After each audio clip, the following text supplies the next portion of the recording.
Hi everyone and welcome back to my channel. The video I'm making today I've been talking about and thinking about making for a very long time, but I just haven't found the courage to actually sit down and make it. So here I finally am. As tomorrow is March, it is Endometriosis Awareness Month, so I thought it'd be a good time to release this video. I'm just going to talk about my own personal experience with this disease and how I got diagnosed. I personally did not know a thing about endometriosis, nor had I ever heard about the disease before I got diagnosed, so I'm probably not the most knowledgeable person on this disease, so take it what I say with a grain of salt, as it might not be completely factual to you or in general. So I will start with talking about my experience of how I got diagnosed. So if you do know anything about endometriosis, it takes, I believe they said like an average of 10 years to get diagnosed with this disease.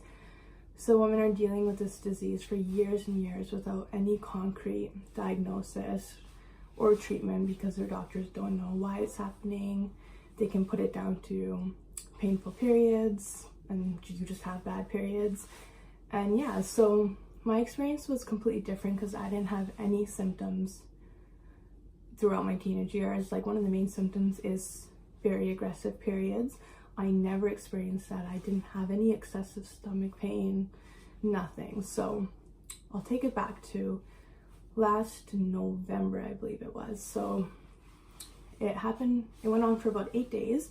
I woke up one early morning with excruciating stomach pain, just came out of nowhere, had no idea why it was happening. So I believe it was with my mom. We decided to go into the emergency room.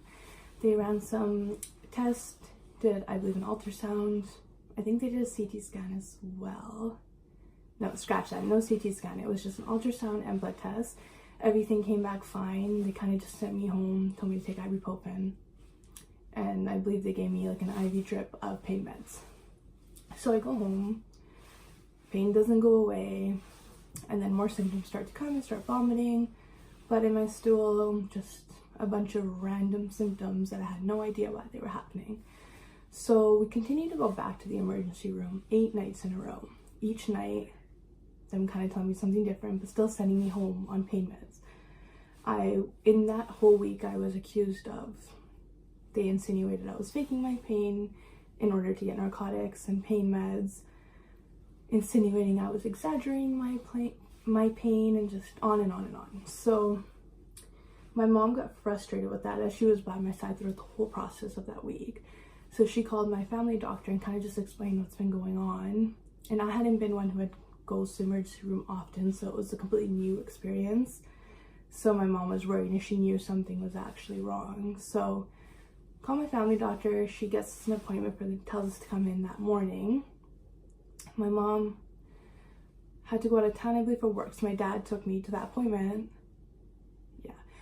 And then, so my family doctor saw I was visibly in pain. Something was clearly wrong. So she ordered an emergency CT scan and told me to go straight to the hospital and get that done, and then come right back to her directly after so she can read it and give me the results. And so we can find out what was going on inside my stomach. So go to the hospital, had to drink like this liter of liquid. I can't remember what it was. Horrible tasting. Had the test, rushed back to her before her office closed. She calls us in. She's like, I have good and bad news for you. Good news is we finally figured out why the pain is there. Bad news is it's there and there's not much we can do except monitor it and give you pain meds to deal with the pain. So what they had found was a 9 centimeter cyst, I believe it was 9 centimeters, on one of my ovaries. So that's what was causing the pain and causing me to vomit. So to me, that was validating. Like, it made me realized that my pain was actually there and I wasn't exaggerating it, nor was it in my head that I was in pain, because there were moments where the doctors in the emergency room made me feel like, oh, like, is the pain not actually there?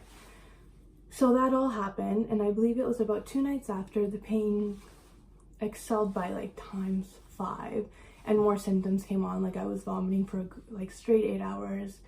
So we went back into the emergency room, and then we had a doctor who we hadn't dealt with at all throughout this whole process. She took a look at the CT scan from 2 days ago. saw that I had the cyst, and she classified it as a complex cyst. At that moment, I had no idea what that was.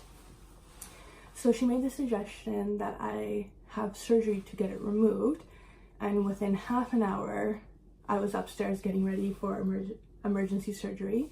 So they did that, removed the cyst, but there wasn't much conversation after that as to what they saw inside or what they removed. The surgeon did tell my mom that it was a complex cyst, which means it was blood filled and there was dry blood around the cyst. So she did ask my mom if anyone in our family had endometriosis. That was a word none of us had heard before.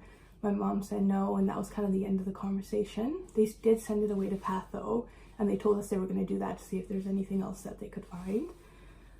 So that happened. About a couple weeks later, got a referral to, and then 5 days after the surgery, my pain came back, but times like 100. It was so bad. Went back to emergency room. They did some tests, realized I had an infection from surgery. So they admitted me to the hospital for, I believe it was 9 nights. That was an experience in itself. I won't really go into detail about that because it'll make this video very, very long. So that all happened, and then in that few days, I had a bunch of tests while I was there as well.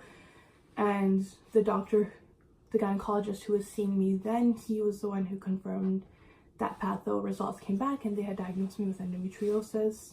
And it classifies it by stages, and they classified me as stage 4, which is the most severe form of it, which doesn't really mean much according to the research that I've done. Like, the pain levels can be just as bad in stage 1 as it can be in stage 4. It just really differs.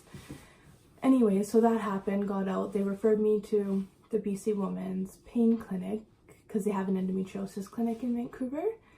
And that was probably the best move in this whole scenario. They have been so great and so helpful towards this whole situation. So I got my referral there and I attended their pain clinic, which was like a Friday, Saturday, Sunday, 3-day thing where you talk to a counselor, physiotherapist, the doctor, surgeon, and a few other people. And anyways, they go through the process of things you can do to cope with the pain, live with it, as the pain doesn't really ever go away. You just have to find a new way of living, basically. So it was super helpful. I learned a lot.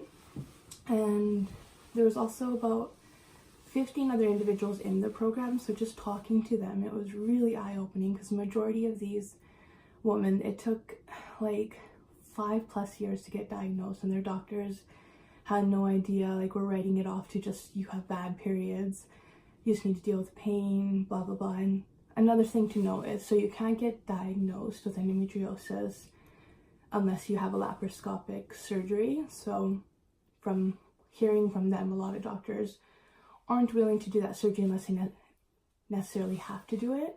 So you can't diagnose it with like an MRI or an ultrasound, CT scan, nothing. So a lot of the women in the program hadn't even been officially diagnosed, but they were been told, like, suspected endometriosis, but they didn't know what was exactly going on in their insides, which to me is terrifying, because if something is going on inside, I believe the sooner you catch it, the more effective the treatment will be. That's how I see it. So I understood their frustration completely and felt grateful and blessed that my scenario had happened so fast. It happened all within a week. And even the doctor said, like, my scenario was completely different as I had no symptoms leading up to it. So that still kind of blows my mind after doing more research on the disease. What else can I tell you?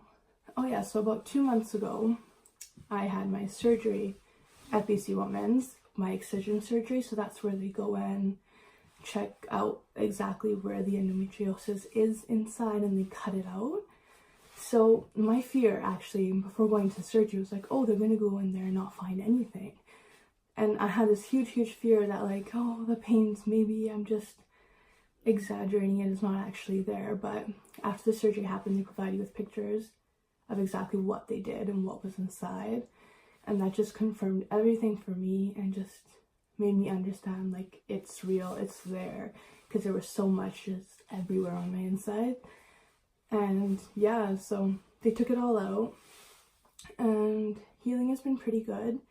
my pain is still there, and it's been kind of challenging dealing with that because I, for some reason, thought it would just disappear once they cut it out, but that's not the case. Surgeon works really closely with you at BC Women's, which is wonderful. They call you like once a month to check in how you're doing, see if they need to make any adjustments with your medications, and they stick with you until you're in the state to move forward and not need more surgeries and just be comfortable. Yeah, I'm still learning how to cope with it. I'm not there yet.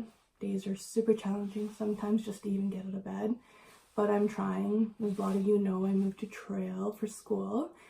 The biggest adjustment is doing it alone when I am in pain, because I've been so used to having such a huge support system around me. But I'm glad I did this, because although I was diagnosed with this thing that some people may look at as like something that would hold me back or something sad, to me I look at it as like, I have it, it's not going anywhere, so why be sad about it when you can try your hardest to move forward? I say that, although some days I don't remember that myself, but I'm trying my absolute hardest to move forward and do what I can do. I know some days I'm not capable of doing as much as I want to do, and that sets me back mentally and physically, but trying my best, and I feel like that's all that really matters in this whole thing. So yeah, that's about it. I want to say thank you to my support system. You all know who you are. And yeah, I hope you guys enjoyed this video. That was about my experience. Maybe when I gain more knowledge on the disease and feel more confident speaking on it, maybe I'll make another video speaking specifically on endometriosis and what it is, what I do to cope with it, and all that fun stuff. So yeah, thanks for watching. I will see you guys next time.